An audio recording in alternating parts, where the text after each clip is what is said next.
नमस्कार मित्रांनो, स्टडी मॅथमध्ये सर्वांचे स्वागत करतो. येत्या 10 दिवसामध्ये 3 व 4 फेब्रुवारीला तुमची केंद्र प्रमुखची परीक्षा होणार आहे. केंद्र प्रमुखच्या परीक्षेमध्ये पेपर असतो 200 गुणांचा. त्यामध्ये पेपर 1 आणि पेपर 2 असे 2 स्लॉट पडतात. सेक्शन 1 मध्ये पेपर 1 जो की 100 गुणांचा असणार आहे आणि पेपर 2 हा 100 गुणांचा असणार आहे. मग 200 गुणांसाठी 2 तासाचा जो अवधी आपल्याला भेटतो त्याचा पुरेपूर फायदा करून घ्यायचा असेल, म्हणजेच तो पेपर जर मॅनेज करायचा असेल, मॅनेज म्हणजेच काय की टाइम मॅनेजमेंट आपल्याला जमलं पाहिजे.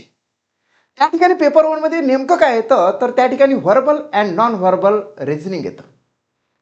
आपल्याला असं वाटतं की मॅथमॅटिक्स येणार नाही का, तर मॅथमॅटिक्स येणार आहे, मात्र रिझनिंगच्या स्वरूपामध्ये येणार आहे. मॅथमॅटिकल रिझनिंगच्या स्वरूपामध्ये. मराठी येणार का, तर यस येणार. 15 किंवा 10 मार्काचं येणार आणि इंग्लिश सुद्धा 15 किंवा 10 मार्काचं येणार. म्हणजे वेटेज जर बघितलं तर 20 मार्क लँग्वेजसाठी आणि 80 मार्क्स हे रिझनिंगसाठी असू शकतं. आणि IBPS पॅटर्न असल्या कारणाने त्याचवालं जे कमी जास्तपणा होऊ शकते, ते काही पण कोणते पण प्रश्न कमी जास्त करू शकतात. दुसरा प्रश्न असा की या ठिकाणी आपण आज जे काही शिकणार आहोत ते पेपर 2च्या संदर्भात शिकणार आहोत. पेपर 2 असतो 100 मार्काचा. काय असते नेमकं त्याच्यामध्ये, तर त्याच्यामध्ये असते मित्रांनो, शालेय शिक्षणाच्या संदर्भातील ज्या काही बाबी असेल, कॉन्सेप्ट असेल, ते आपल्याला माहीत असल्या पाहिजे.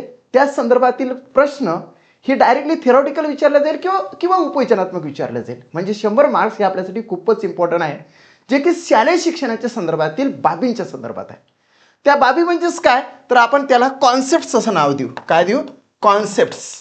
आता ह्या ज्या संकल्पना आहे त्याचा थेट सहसंबंध नेमका कुठे कुठे असतो, म्हणजेच आंतरराष्ट्रीय स्तरावरून आपल्या शिक्षण खात्यामध्ये कोण मदत करतं, म्हणजेच युनिसेफ काय आहे, युनेस्को काय आहे, UN आहे काय आहे.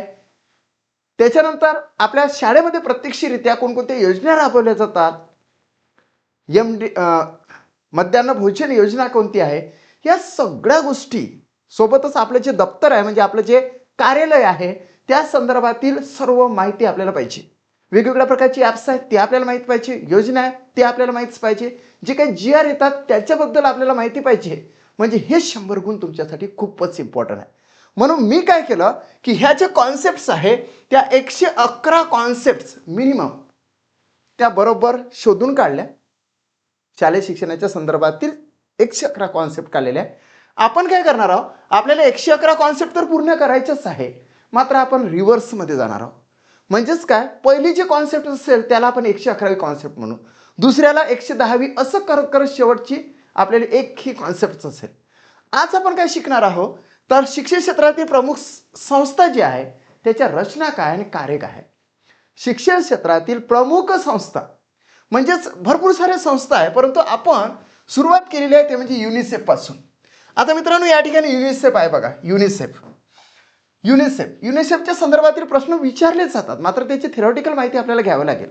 युनिसेफ UN म्हणजे युनायटेड नेशन, आंतरराष्ट्रीय दर्जाची आहे म्हणून international child emergency fund, United nation international child emergency fund. या ठिकाणी सी मोठा का दाखवला, कारण की याच्यामध्ये हा चाइल्ड खूपच महत्वाचा आहे आणि त्या संदर्भातच केंद्रबिंदू म्हणजे तो बालक केंद्रबिंदू ठरवून आपल्याला या संस्थेचं काय कार्य आहे ते बघावं लागेल. जगभरातील बालकांचे आरोग्य शिक्षण याच्या संदर्भात कार्य करते. म्हणजे जगभरातील म्हणजे फक्त आपल्या भारतातच काय नाही, तर पूर्ण ऑल वर्ल्डमध्ये बालकाचे आरोग्य व शिक्षण दोन गोष्टी, एक म्हणजेच हेल्थ आणि दुसरं म्हणजे education. Health and education. Okay, समजून घ्या तुम्ही. हां, हेल्थ अँड एज्युकेशन ह्या दोन बाबीशी ते काय करतं, तर या संदर्भातलं वर्क करत असते. आता याचं पूर्ण नाव आपल्याला माहीत पाहिजे. युनायटेड नेशन इंटरनॅशनल चाइल्ड किंवा चिल्ड्रन्स इमर्जन्सी फंड आहे. युनिसेफ त्याला असं म्हटलं जातं. याला संयुक्त राष्ट्र नेमकं काय म्हणते, तर संयुक्त राष्ट्राची बालनिधी असं त्याला म्हटलं जाते. UN युनायटेड नेशन ऑर्गनायझेशन जे UNO आहे, युनायटेड नेशन ऑर्गनायझेशन, याची काय ती बालनिधी आहे. बालनिधी आहे म्हणजे लक्षात घ्या मित्रांनो, आंतरराष्ट्रीय दर्जामध्ये म्हणजेच त्या ठिकाणी सुद्धा एक निधी जगभरातील बालकांवर आरोग्य आणि शिक्षणावर खर्च करण्यासाठी रिझर्व्ह ठेवण्यात येते. ओके, महत्त्वाची संस्था आहे UNO आणि म्हणून त्याला संयुक्त राष्ट्राची बालनिधी असंही म्हटलं जाते. दुसरं, याची स्थापना 1953ला झाली नाही, त्याची स्थापना झालेली आहे या युनिसेफची 11 डिसेंबर 1946ला, म्हणजेच 11/12/1946ला स्थापना झाली. मात्र हे जे म्हणजे भाग कशाचे बनले, युनिसेफ ही 1953मध्ये संयुक्त राष्ट्रसंघाचा एक भाग बनलेला आहे. त्याचं नाव सुरुवातीला होतं युनायटेड नेशन चिल्ड्रन फंड, म्हणजे ते आता करण्यात आलेलं आहे युनायटेड नेशन चिल्ड्रन्स फंड, म्हणजे युनायटेड नेशनचा सरळ सरळ बालनिधी. आपण जे आधीच बघितलेलं आहे UNOची बालनिधी म्हणजे चिल्ड्रन फंड आहे ते. परंतु काय होते की त्याच्याला जरी नामकरण झालं असेल तरी सुद्धा त्याचा जे ॲब्रिव्हिएशनल फॉर्म आहे म्हणजे संक्षिप्त रूप आहे ते जैसे तेच आहे युनिसेफ. स्थापना आपण बघितलीच आहे 11/12/1946ला. आता हे का महत्त्वाचं असतं ते सांगतो. युनिसेफ असेल, युनेस्को असेल, UNO असेल, वेगवेगळ्या प्रकारच्या ज्या संस्था बालकाच्या कल्याणासाठी जे काम करत असतात त्यांचा क्रम लावण्यासाठी सुद्धा आपल्याला विचारला जातो. म्हणून आपल्याला त्याचे स्थापना वर्ष माहीत पाहिजे. 11/12/1946ला युनिसेफची स्थापना झाली हे आपल्याला माहीत झालेलं आहे.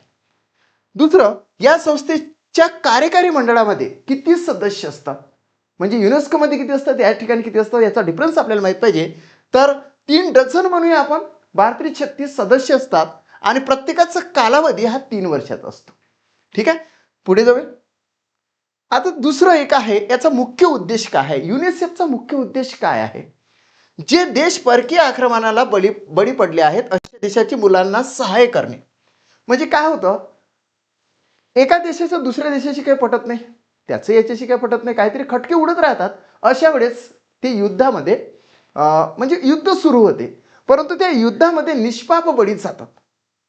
एखाद्या मुलाचे आई वडील त्याच्यामध्ये मरण पावलेले असेल किंवा प्रत्यक्षरित्या तो मुलगाच जर का समजा त्या ठिकाणी त्याला अपंगत्व आलेलं असेल तर मग या मुलाची काळजी कोण घेणार, तर युनिसेफ घेणार. परकीय आक्रमणाला बळी पडलेले जे काही देश आहे त्या देशातील मुलांना सहाय्य करणे, त्यांना शिक्षण आणि आरोग्य पुरवणे असं त्याचा मूळ हेतू आहे. पण हाच मूळ हेतू थोडासा एक्सपान्शन करण्यात आला.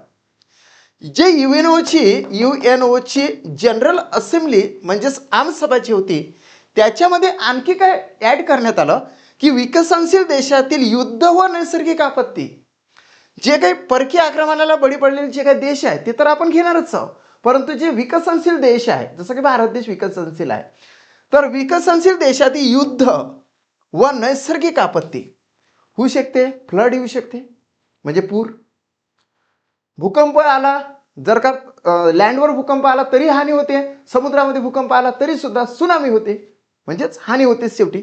अशा ठिकाणी जे काही घरं उद्ध्वस्त झालेलं असेल, जे काही म्हणजेच तिथल्या बालकांना इफेक्ट झालेला असेल तर त्यांच्यासाठी झड पोचलेल्या देशातील मुलांनाही या निधीतून सहाय्य केले जाते. थोडंसं एक्सपान्शन केलं त्यांनी. असा निर्णय घेण्यात आला. युनिसेफच्या कार्याचे घटक ओके, पुढे जाऊया आपण. ओके, आता कार्याचे प्रमुख घटक कोणकोणते आहे, कुठे कुठे काम करते. पहिला मुख्य उद्देश आहे की लोककल्याण करणे. दुसरा आहे शिक्षण आणि व्यावसायिक प्रशिक्षण देणे. शिक्षण तर द्यायचंच, मात्र व्यावसायिक सुद्धा प्रशिक्षण द्यायचं आहे की नाही. त्यानंतर बालकांसाठी पौष्टिक आहार उपलब्ध करून द्यायचा. पौष्टिक आहार, वास्तविक पाहता हा पौष्टिक आहार मिळत नाही, नावासाठी असतो, तरी सुद्धा सांगतो की त्याचं स्वरूप हे पौष्टिक असतं आहे की नाही. ओके, आरोग्य कार्यकर्त्यांचे प्रशिक्षण हा सुद्धा खूप महत्त्वाचा आहे. जे काही आरोग्य कार्यकर्ते आहे म्हणजे त्याच्यामध्ये आशा सेविकापासून तर जे काही आरोग्य सेविका असेल त्यांना प्रशिक्षण उपलब्ध करून देणे हे सुद्धा प्रमुख घटक या कार्याचा आहे युनिसेफचा.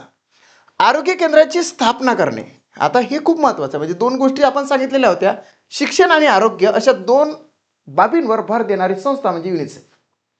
मग तिथल्या आरोग्य केंद्र वेगवेगळ्या प्रकारचे स्थापन करायचे. तिथले जे काही अधिकारी आहे म्हणजे जे काही डॉक्टर वगैरे, नर्स वगैरे, जे आणखी ग्रामीण स्तरावर आशा सेविका वगैरे, त्या सगळ्यांना काय करायचं तर प्रशिक्षण उपलब्ध करून द्यायचं.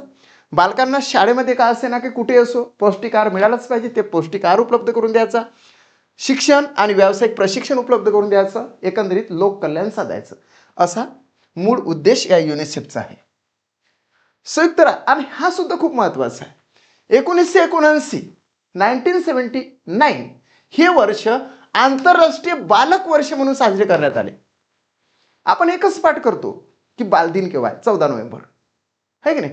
परंतु आपल्याला हे माहीत पाहिजे युनिसेफने आंतरराष्ट्रीय बालक वर्ष कोणतं साजरं केलेलं आहे, तर ते आहे 1979. युनिसेफचं महत्त्वाचं कार्य आहे की विकसनशील देशातील बालकांचे जीवनस्तर सुधारवणे. जे काही विकसनशील देश आहे तर त्यातील बालकांचं जीवनस्तर सुधारला पाहिजे. विकसनशील देशात आरोग्य केंद्राची स्थापना करणे, प्रशिक्षण, पौष्टिक आहार, आरोग्य रक्षक जे आधीच आपण बघितलेलं आहे त्यांच्या कार्याचं हे एक्सपान्शन आहे, बाकी काही नाही. पुढे जाऊ. ओके, युनिसेफचे भारतातील शिक्षणातील योगदान काय आहे? युनिसेफने आपल्या भारतामध्ये काय काय योगदान दिलेलं आहे, काय काय महत्त्वपूर्ण काम केलेलं आहे ते सुद्धा आपण बघूया. 1949 पासून युनिसेफने भारतात कार्य करण्यास सुरुवात केली. युनिसेफने आपल्या भारतामध्ये कार्याची सुरुवात केली ते म्हणजे 1949 पासून. शिक्षणविषयक कार्य त्यांचं असं होतं की शाळाबाह्य मुले. युनिसेफने भारतातील शाळाबाह्य मुलांचे सर्वेक्षण करून विविध राज्यात साक्षरता वाढवण्यासाठी विविध कार्यक्रम राबवलेले आहेत. मुलगा शाळाबाहेर राहायलाच नाही पाहिजे. जर का मुलगा शाळाबाहेर असेल तर त्याला शाळेत आणायचं, त्याला शिकवायचं आणि त्याला निपुण करायचं. हे यासाठी विविध कार्यक्रम वेगवेगळ्या राज्यामध्ये युनिसेफने सुरुवात केलेली आहे 1949 पासून. युनिसेफने भारतामध्ये आणखी एक कार्याची सुरुवात केली ते म्हणजे प्रत्यक्षरित्या शाळेमध्ये किमान अध्ययनाचा स्तर उंचावला गेला पाहिजे, त्यासाठी कार्य केलं. संपूर्ण साक्षरता अभियान राबवलं. प्रौढांसाठी जे काही प्रौढ वर्ग आहे त्यांच्यासाठी आकाशवाणी सुरू केली, म्हणजे रेडिओवर वेगवेगळ्या प्रकारचे कार्यक्रम सुरू केले.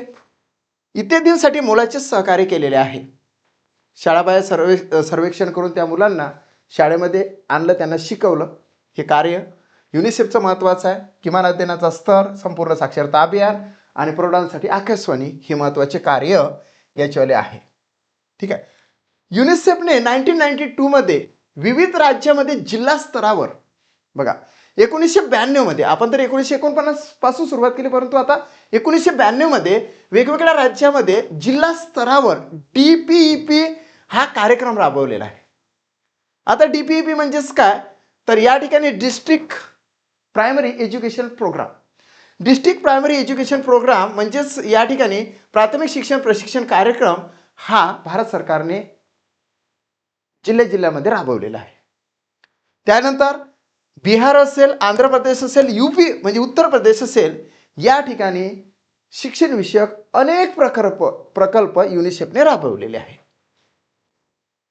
युनिसेफने आणखी सुद्धा महत्त्वाचे कामं केलेले आहे. त्यातलं महत्त्वपूर्ण काम लक्षात घेऊया की स्मार्ट सिटी नावाचा कार्यक्रम त्यांनी आपल्या महाराष्ट्रामध्ये सुरू केलेला होता 1990 मध्ये.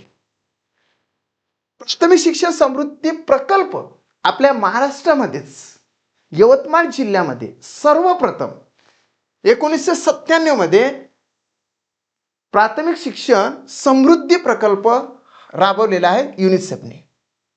त्याच्यानंतर अन्य राज्य जे आहे 14 राज्यांना क्वालिटी पॅकेजेस जाहीर करून वर्ग खोल्या दिलेले आहे. वेगवेगळ्या प्रकारचे क्वालिटी पॅकेजेस दिलेले आहे. तुम्हाला माहीत असेल षटकोनी इमारत, वर्ग खोल्या दिलेल्या आहे. अभ्यासक्रम यामध्ये आमूलाग्र बदल घडवून अध्ययन अध्यापन प्रक्रिया सुलभ केलेली आहे.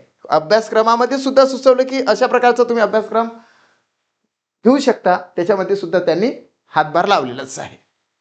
देन महत्त्वाचं कार्य असं आहे की तुम्ही जर यूट्यूबवर गेला तर मीना प्रोग्राम बाय युनिसेफ असं टाकलं तरी तुमच्या पुढे वेगवेगळ्या प्रकारचे ॲनिमेटेड व्हिडिओ दिसतात.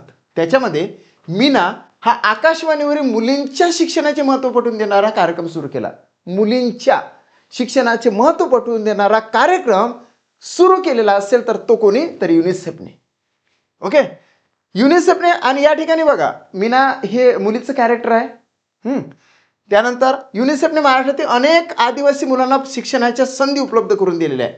एवढंच नाही तर शाळाबाह्य मुलंच नाही तर आदिवासी मुलं सुद्धा शिकलेच पाहिजे, त्यांना सुद्धा शिक्षणाच्या प्रवाहामध्ये आणलंच पाहिजे. त्यासाठी अनेक आदिवासी मुलांना प्रशिक्षणाच्या संधी मिळवून दिलेल्या आहे. अशा रीतीने युनिसेफ ही संस्था प्राथमिक शिक्षणाचा दर्जा उंचावण्यासाठी आणि मानव संसाधन विकास साधण्यासाठी बहुमोल असे कार्य करते. म्हणून एकदा तुम्हाला सांगतो, युनिसेफच्या संदर्भातील सर्व महत्त्वपूर्ण बाबी तुम्ही लक्षात घ्या. थोडीशी छोटीशी नोट्स काढा आणि ती डोक्यामध्ये ठेवून परीक्षेला जा. अशाच आपल्याला 111 काय करायच्या, कॉन्सेप्ट पूर्ण करायच्या आहे. आपली पहिली कॉन्सेप्ट डन झाली. व्हिडिओ शेवटपर्यंत बघितल्याबद्दल सर्वांचे आभार मानतो. जर का तुम्हाला माझा व्हिडिओ आवडला असेल तर आपल्या मित्रांपर्यंत जरूर शेअर करा. या व्हिडिओला लाईक करा आणि स्टडी मॅच चॅनलला सबस्क्राईब करायला विसरू नका. थँक्यू.